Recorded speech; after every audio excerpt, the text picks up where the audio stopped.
we're going to go to issue of Australia's domestic borders. We're hearing they're going to all be open by Christmas, well, except for one state. The plan to reopen the nation was finalised today by the Prime Minister, and all states and territories except West Australia will be in the plan. Let's bring in our Friday regular, our West Australian herself, Jane Marwick in Perth. Jane, every other state is joining this plan. They've all got a goal of reopening their borders by Christmas. Why is West Australia holding back?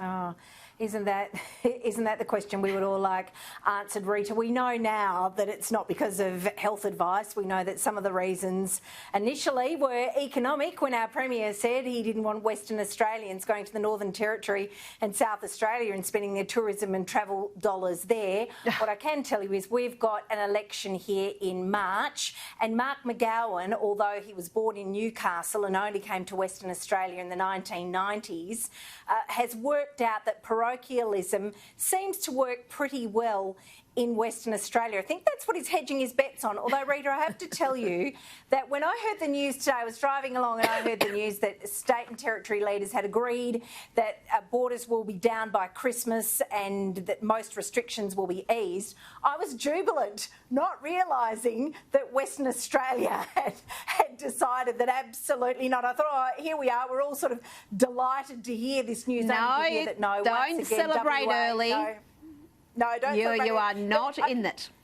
But Rita, it's changing here. It is changing here. I know that the local paper ran this poll saying 92% of Western Australians supported the hard border. It was only a sample of just over 600 people, and we never knew the question. And that the Premier was 91% in popularity, so we call him Mr. 91%.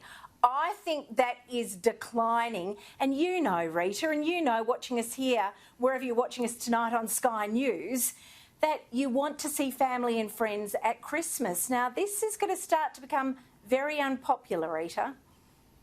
Well, we'll see, because, that polling was shocking to see an approval rating above 90%. It's almost unheard of in modern politics. Now, new research that's come from the Business Council of Australia shows that Australia is losing $319 million a day in domestic and international air travel.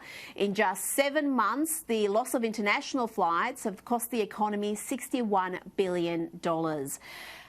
Jane, we've talked about domestic borders, but really, should we start thinking about opening Australia's international borders?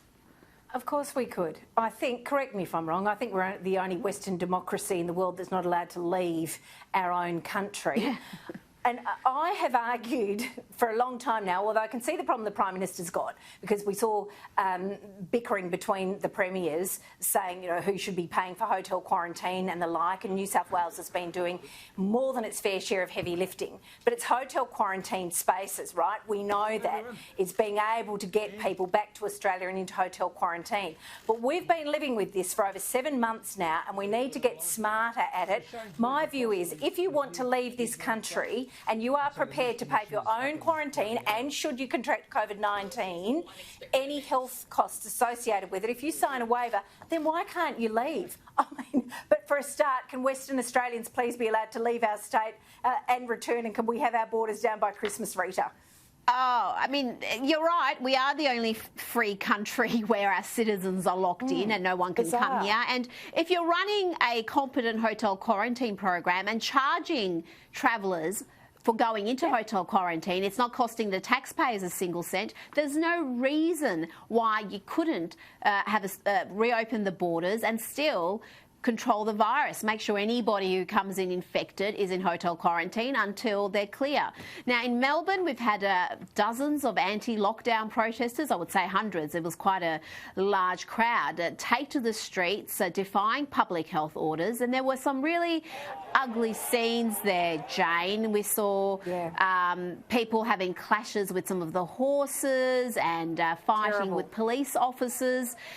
They're not really doing their cause any good behaving like that. No, they're not.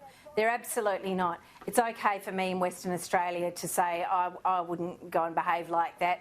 I've got friends and relatives in Melbourne who told me, my cousin told me she felt like a criminal doing her 1 hour's exercise in Faulkner Park.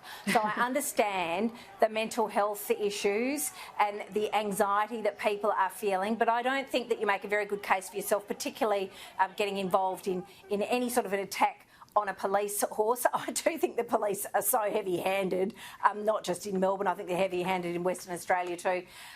But, you know, I understand the sentiment, Rita, I really, really do. But, and also these banners that deny, that say COVID's a conspiracy and all those sorts of things, I think they really undermine your message. Have a protest. I mean, I think we're going to start seeing protests here, by the way, about our border. Have a protest, but take people with you, is my view. Oh, I think the few who are the conspiracy theorists who think it's all a plot or related to 5G or whatever else, of course, they do, I think, the most damage to their cause, because anybody who actually thinks, oh, well, yeah, lockdowns have gone on too long and they're not fair, I think would just say, I don't want to be aligned with those wackos. Now, thank you, Jane. You can catch more of Jane on her podcast, The Jane Marwick Show. It's on iTunes and all other places where you pick up your podcasts. Thanks, Jane. Rita.